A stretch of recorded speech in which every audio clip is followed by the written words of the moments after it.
ঢুকে এটি ড্রয়িং রুমের মধ্যে একটি বেড, এখানে দুইজন, ছোটোখাটো হলে তিনজন।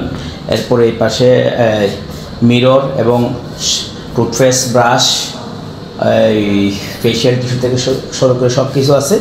ড্রয়িং রুম থেকে গিয়ে এ পাশে দরজা খুলে এখানে একটি কাপড় রুম, এ পাশে দরজা খুলে এখানে একটি কাপড় রুম।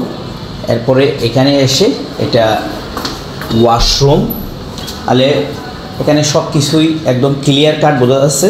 ড্রয়িং রুমে একটি বেডরুম, ড্রয়িং রুমের অপর পাশে ওয়াশরুম।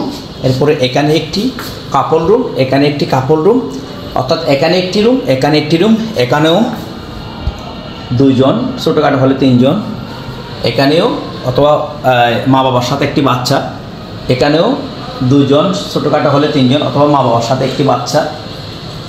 এবং এই পাশে ওয়াশরুম, এরপরে এখানে এসে আরেকটি বেডরুম। অর্থাৎ এটা অফিসিয়ালি হচ্ছে 6 জনের একটি রুম।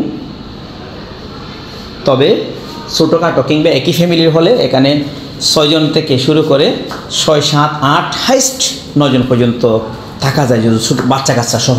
এই হচ্ছে একটি ফ্যামিলি সুইট বা এই অ্যাপার্টমেন্টটির পরিপূর্ণ একটি বর্ণনা দিলাম।